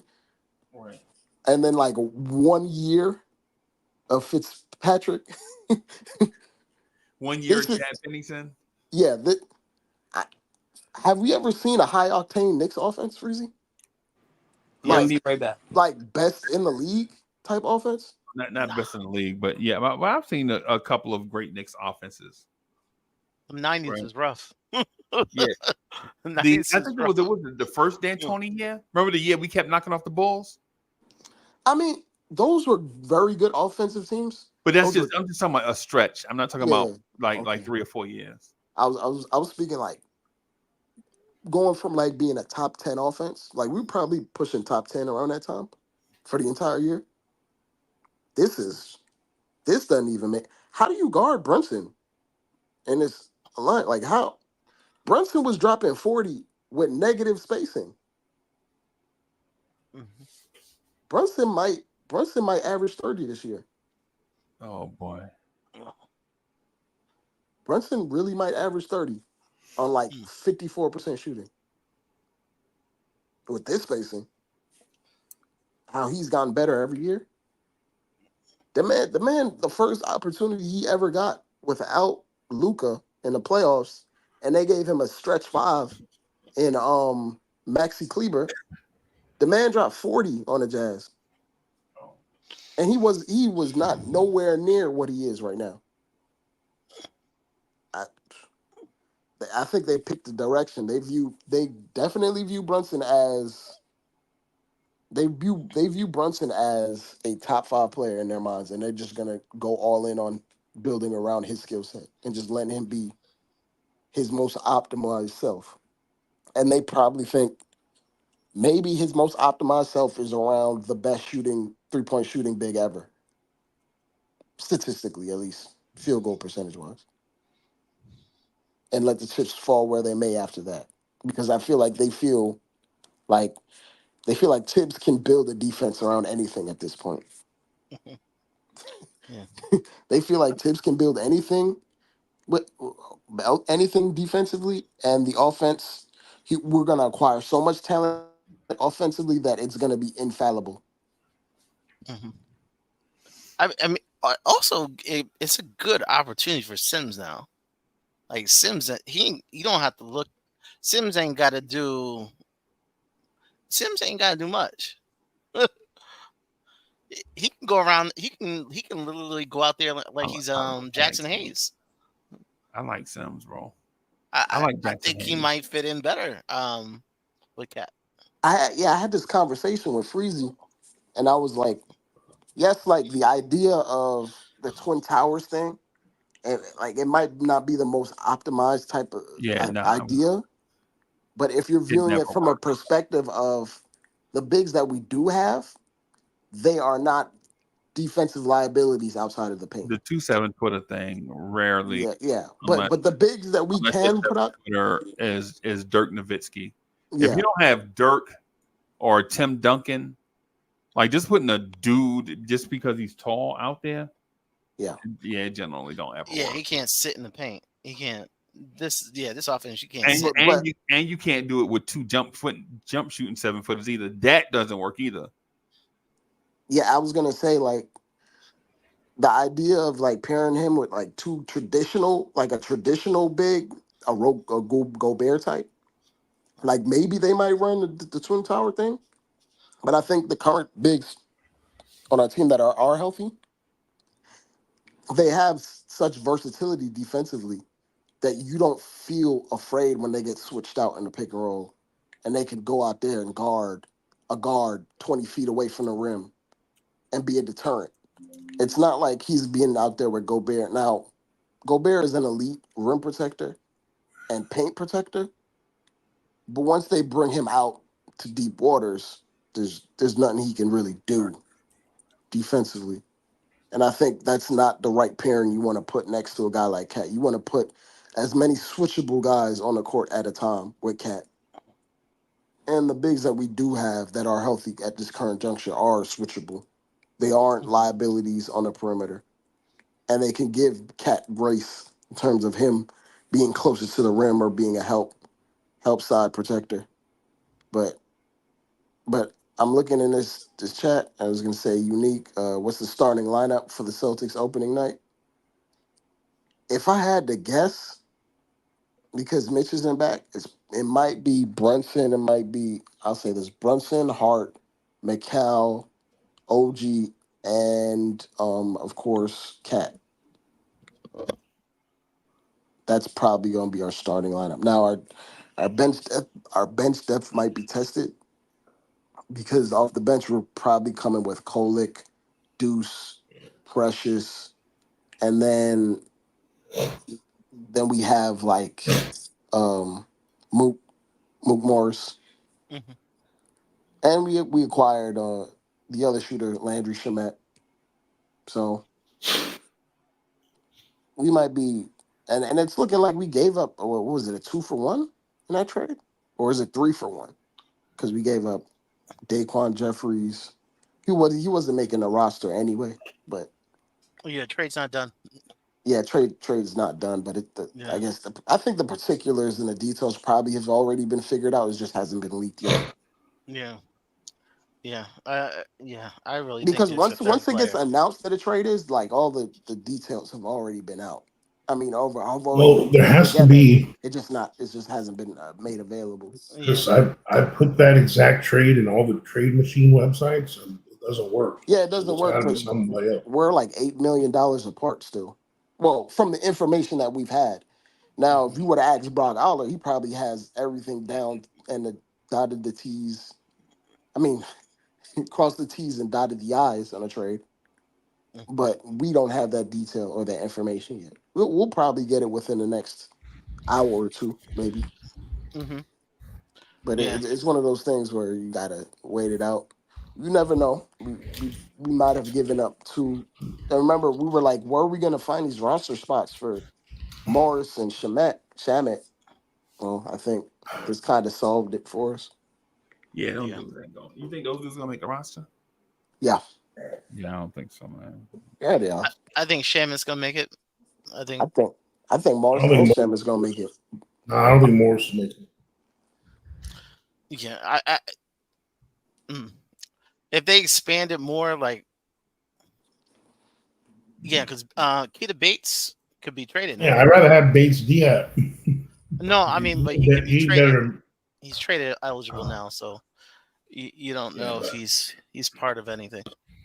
Morris ain't better than Bates Diaz. I'm sorry.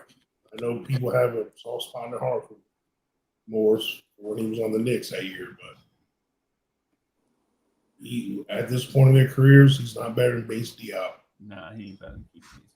What are we talking about?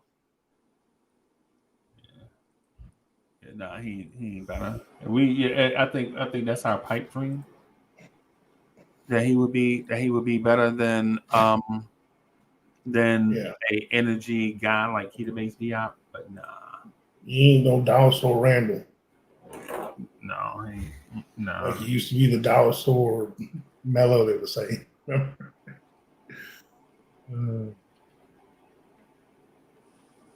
Yeah.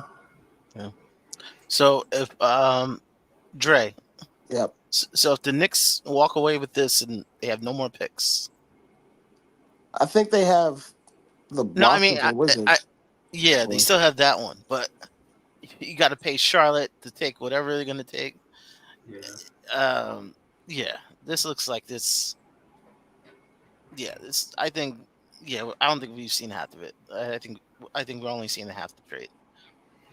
Yep. I think personally from the on the court stuff that I can imagine that I can think about, I think the Knicks are probably going to look to get because I think they're confident in OG, Precious, and Josh Hart giving them significant power forward minutes. The conversation goes from Randall at the 5 now to OG at the 4. I think that's the new conversation. yep. But I think the sore spot, I think the black eye to this is a playmaking guard that has versatility. And Deuce is not that because Deuce can't be that because of logistics. Like he's not big enough. They're And hoping that's But Colin. Freezy, we talk about this. We talked about this the other day. I said backup point guard and a shooting guard, someone who could do both.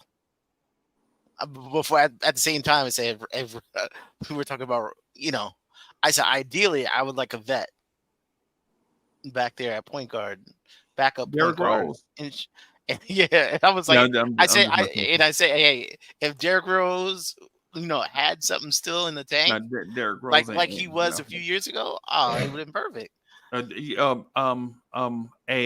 A hot tub time machine version of Spencer Derrick Dinwiddie Rose, would yeah, have been perfect. Yeah, the Derrick Rose when when he left the Knicks, like right at that spot. Yeah. Yeah, I'm talking about like a 6'5", 6'6" guy, a Sean Livingston almost to play next to Brunson is what I'm talking about. Like Yeah. a guy Someone's that proven. Yeah. yeah, but somebody that's also big. You know what I'm saying? Like for instance, I think the perfect guy, even though he's not 6'5", is Jalen Suggs, Mm-hmm. a guy that can defend at one, Oh yeah. twos, and threes, can play a little point, but he's the epitome of what a combo guard is. Hey, Freezy, Markel Fultz is still a free agent. Yeah, yeah. But I don't know if I could He can't shoot though. I can't live in a world where every night I have to watch Cameron Payne and Markel Fultz shoot jump shots, bro.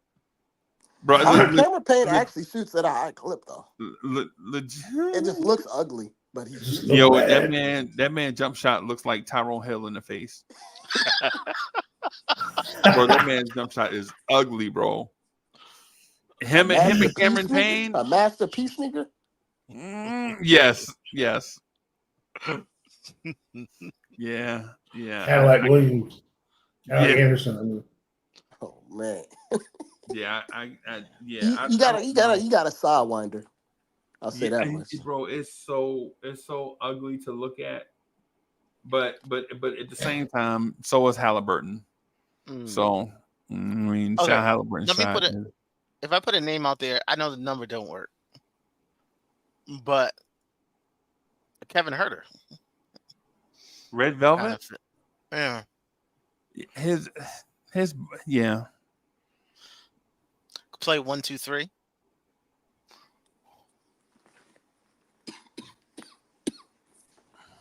I don't mind it. I believe he is being on the trade market, but yeah, but he makes a little too much. You got to give up something to get him. That's the thing. We are strapped at this point. I think the only thing you got left is Mitch. Yeah, see 6'7", he could play 1, 2, 3. And if Kolek was put in a situation where he was the guy for a few weeks, you could put him in there for backup. Okay. All right. But makes a little bit too much.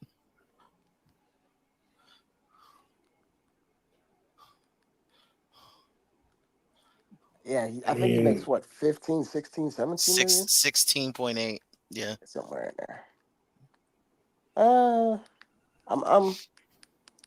think we're strapped right now, but any move that we do make, it'll probably be around the edges. We're not gonna make a big move. I think this is the last big move. Yeah.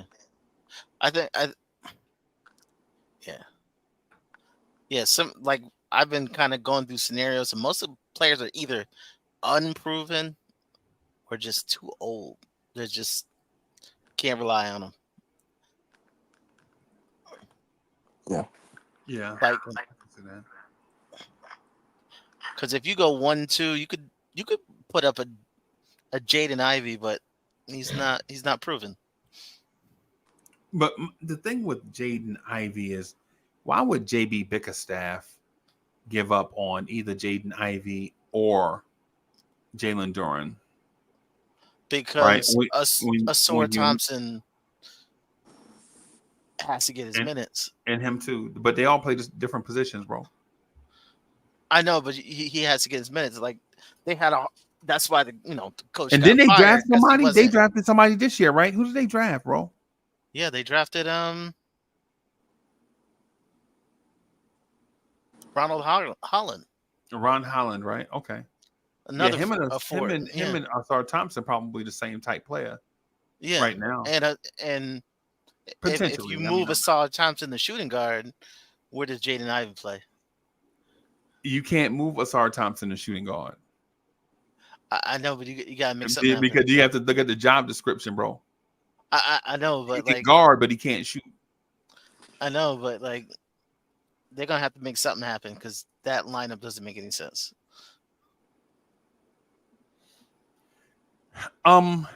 Delano Banton is the name that I think the Knicks should go after. In Portland. He's like the 6th point guard or 6th guard in Portland. Mm-hmm. And he's a 6'7" defender with excellent ball handling skills, a little playmaking. He's just not a shooter.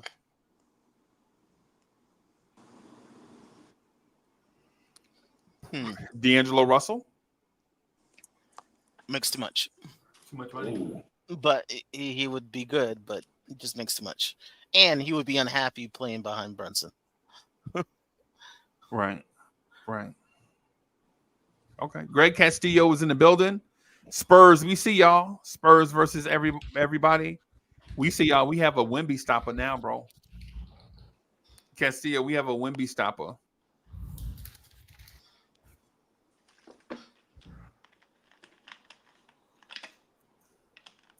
I like how Dre got quiet. Dre, you not co-signing that? I'm drinking words because I'm so thirsty to see the secret.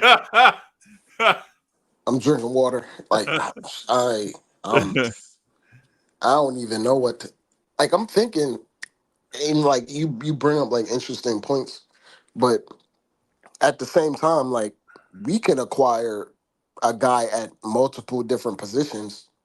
Our flexibility allows us to not really key on one particular type of player. Like you can say you wanted to start in 2 guard Freezy. I could easily say we could just mix and match the parts. Like I said this to you earlier. The league right now, it's not really there's only really 3 positions. It's ball handler, 3 wings, a wing, and a big. That's it. And for the most part, like people are like, oh well, you're like maybe you want a 2 guard. I just feel like the team identity is you just want a wing. It don't matter if you're a 2, 3, or 4. Just be a wing. Just be a big forward, and we'll figure out the other parts. Now, if you want a ball handler with some versatility, well then that's just the ball handler at that point. I think it's not that important to this team, and I think we even use guys on this team as smaller versions of wings, like Deuce McBride, for example. So, it's one of those things where who knows, Freezy? I'll put it this way: every year, Deuce McBride has improved. Who knows if he takes the next step in terms of being a more in control distributor of the ball or a ball handler, as you might want to say. Granted, we did draft Kolek, so maybe he's NBA ready. We made a contingency plan and signed campaign, and we probably might trade campaign down the line to get a part or a piece that fits a little bit better for the back end of our bench. You never know. Like a lot of guys that you get signed for vet minimum, Cameron Payne was signed for vet minimum last year, and was traded for another guy that was signed for vet minimum, and Patrick Beverly for 2 playoff teams. So the missing part that we might need probably won't be identified by the front office until after the season starts, or until a 10 to 15 to 20 game stretch or interval that the team figures out, okay, we need this. I think what we think this team needs is merely, I guess, conjecture or speculation, because we have pretty high basketball IQs in here. We have a general idea of what works and what doesn't work. Right. But I'm leaning into showing faith in this front office. Like normally, I would have just jumped off a bridge at the side of like a trade like this. Right. But every move they've made over the last year and a half has yielded positive results. At this point, I just gotta. Is it blind faith, or it's not blind faith because I've seen things like so. It's one of those things where I maybe we just gotta trust the front office. Something funny, Freezy. I was looking up a statistic and like plus minus, and like who's the all-time Knicks leader in plus minus. And OG is like in the top 10 off of like a 30 game span. Right. and plus minus for the entire Knicks organization. Period. Yeah. That doesn't even make sense. No, I get it, bro. I get it.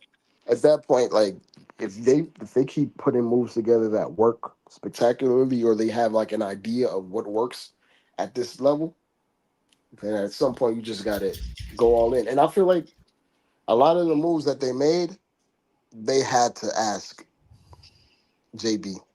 They had to ask Brunson.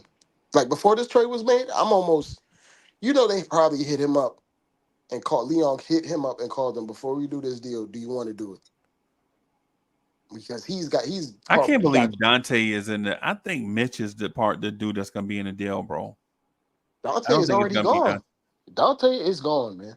Nah, that's not Once official. they report a guy, they not going. There's no take backsies. Nah, man, that's speculation. The Knicks didn't submit that offer. It's not official. You mean once they leak it? Once Once they, Shams tweets it, the main structure of the deal is done. All the other yeah, parts get figured out. Yep. They're out. Bobby Marks said it. People ready. And Very, very, very seldom does trades get reported and like parts of the trade get reneged. yeah. Like it's just your reputation's on the line. They don't want to be put out. No fake news. Yeah. Those kind of guys. Especially remember Shams is like the only guy now. He ain't got Woj to hold him accountable. So Right.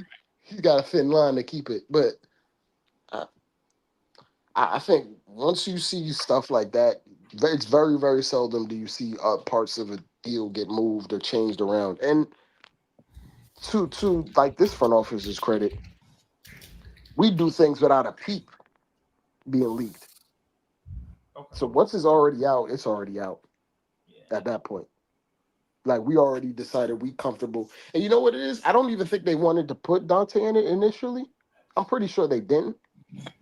I'm certain they want to put Mitch in it, but what does Minnesota need with another center? Yeah. Begley is saying that Minnesota was like really wanted Dante. Like really wanted Dante. Yeah. They started pushing once they heard Dante was available.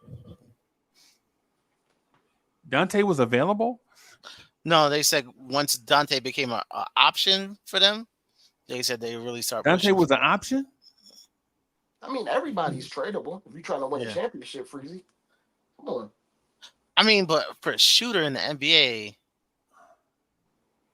like elite shooting, you know how much elite shooting costs. Y'all get ready to shoot me the gas, bro. The whole shooter in the NBA thing is a myth, bro. How much you pay for him? Yeah, what their value is. I know it's high right now. Steve Novak was a shooter. Nah, it's not. It's low right now, bro. Bro, we just signed Landry Shamet in September. Yeah. Bro, the thing is, shooters aren't expensive. You can't just be a specialty shooter in the NBA no more. You gotta bring a little bit more of a skill set. Yeah, there's guys that bring a whole lot of stuff and shoot. Dante has the defense as well. So that good. Yeah. Yes, but to that point, there is finite value on Dante. Like, let's be real. We wouldn't have been able to sign Dante for that $12 million if he showed he was better than $12 million before this year. He got bigger outplayed offers. that. Yeah, he's outplayed that contract for sure. Yeah, but his contract's value. Yeah, his contract absolutely is of value. But if you're trying to win a championship, you got to give to get. Bro, what I'm saying is, I bet you right now it's 100 dudes in the NBA that shoot 37% from three. I'm confident that there is at least 100 or more. I'm confident that there are at least 40 or 50 dudes that shoot 40% in the NBA from three. I know, but once they start forcing it, that percentage goes down. Yeah, not at his volume. Now, I'm talking about rotation players. I'm not talking about 2 for 5 all season. No. Dante's volume is literally in Steph Curry category. Yeah, volume Steph Curry is literally the only person that took more threes per game than him. That's the reason why he shot 39%, because of his volume. What I'm saying is ultimately there are guys that are going to shoot 40% from three on regular volume is what I'm saying. Mhm. Right? I'm not talking about the guys because there's only one Steph Curry. You're not gonna go trade for a Steph Curry. Those dudes are not available. Yeah. Right? You'll be more likely to sign a Buddy Hield, right? Or a Landry Shamet. Right. And so the point I'm getting at is I understand that Dante has value. Dante's value is because his defense and playmaking all is at the forefront, though he can shoot, and his shooting now he's getting a reputation of being a shooter to go along with those other skills that he has. No, he So has now to repeat it. he's like, instead of being 1-4, now he's 1-70. Is basically what I'm getting at. And the Knicks losing that type of guy, puts us in a situation where I feel like we got to find an adequate replacement. Cameron Payne's not going to be that guy, y'all. I'm telling y'all. Cameron Payne's jump shot looks like Sam Cassell in the face. Bro, there's no way you can depend on that, bro. He shoots damn near 40% from three, Freezy. Yeah, but he's not. But that's not. He don't have a reputation for that. Randall Yes, he shot does. 40% 1 year. That's 1 year. Cameron Payne shoots at a high percentage for several years. Nah, I'm talking about 40%. Near 40% for several years. No, okay.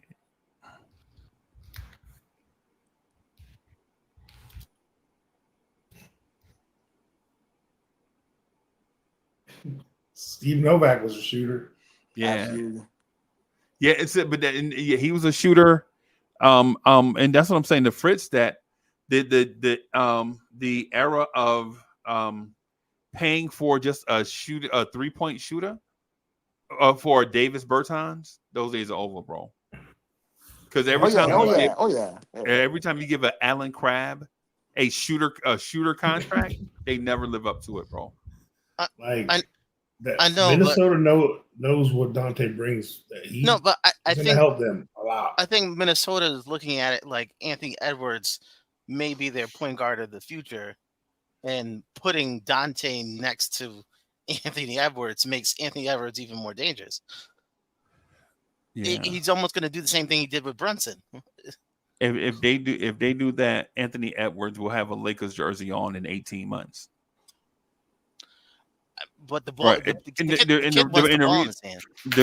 reason why I say that is just because you're the most talented player in the NBA. Yeah. Doesn't necessarily mean you have to have the biggest workload in the NBA. Yeah. Right. No, but I think that's their plan. I think if that's what I'm saying. If that's their plan, Anthony Edwards is going to be a Laker, bro. Him and Zion will probably wind up on the same team. But he has that type of personality where he wants to hold that ball. Right. And that's where you have to save guys from themselves, bro. Mm-hmm. It's the reason why Jalen Brunson has Mikal Bridges, OG Anunoby, and Karl Anthony Towns now. Because when you saw Jalen Brunson in the playoffs, guess what he was trying to do? Mm-hmm. Everything by himself. Coach, you remember when we was watching the game? He was like dribble. Remember that?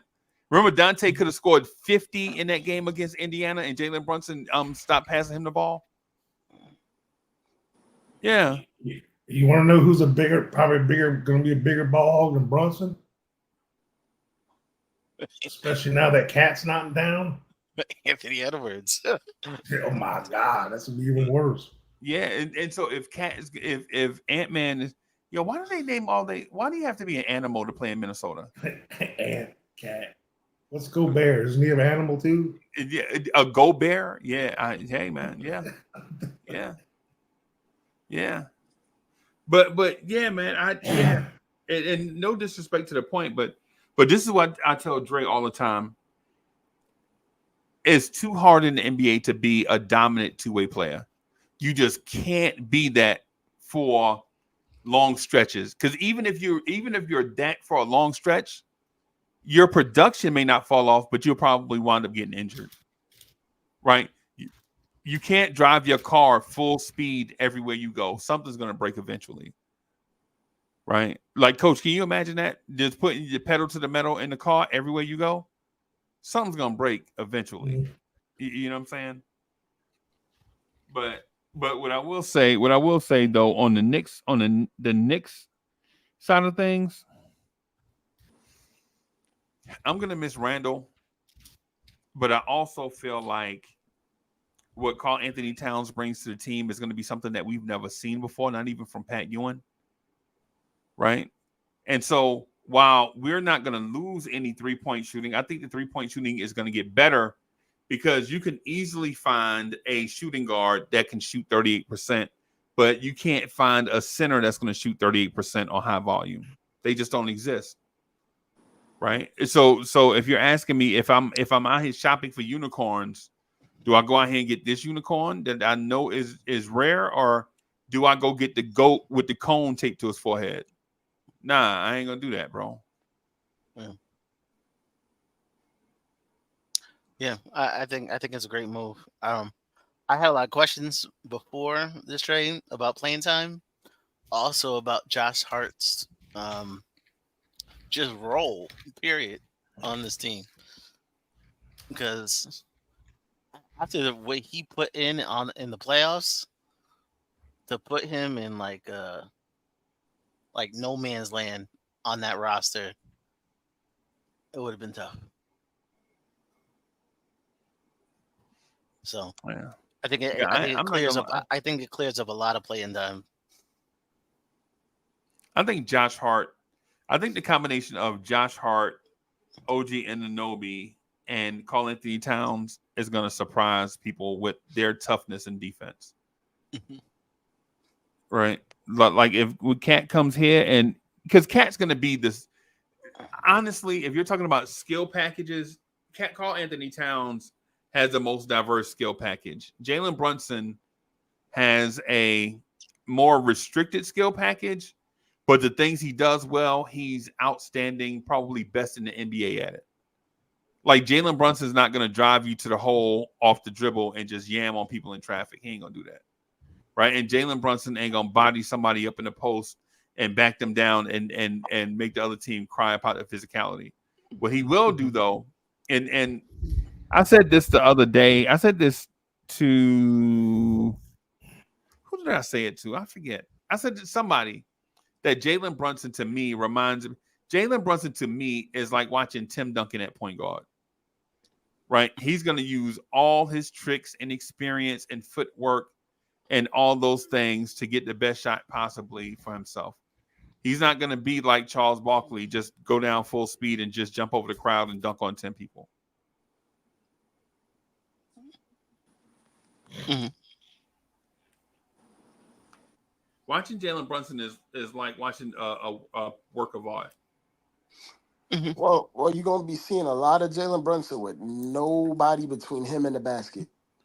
Right. This whole year. Right. This whole year, you're gonna see him tippy toe and dance around in isolation by himself with no help. The man was scoring on two people damn near the entire playoffs. Yeah. He was playing on Hall of Fame difficulty. That man was in love with the cocoa, bro. That man would not pass that basketball, bro. Coach. And now you're leaning into him not passing it. Now it's even more beneficial for him not to pass it now. Yeah. Yeah. I think I put the Knicks at upper 50s for wins. I know most people when they lined up who are the best teams in the East. Yeah. I think a lot of people put Boston, Philly, but the one team I think is going to do well is Indiana, and I think this matches us with Indiana perfectly. This matches up us with Philly purpose. We better hope that Minnesota don't trade Randall back to the Eastern Conference, bro. Because I wouldn't want to face Julius Randle, bro. Julius Randle on like on the Hornets, like on a. You know, it'd be funny. Or Brooklyn. A funny move. Julius Randle would probably go to like the Miami Heat or something. Get signed as a free agent when Jimmy Butler leaves. Pat Riley, yeah. And then they just give him carte blanche to get 30 a game. Yeah. Yeah. On 25 shots. Yeah. Well, who cares? All right, yeah, I'm gonna get out of it. I got a busy day tomorrow. Coach is gonna be doing the members only joint in the morning. Coach, I already set the stuff up. I'll text the link in a few minutes. All right. So, hey, thank y'all everybody for coming through and rocking with us, man. I'm gonna get out of here. Thank y'all for rocking, y'all. Salute. Peace, everybody. Night. Peace.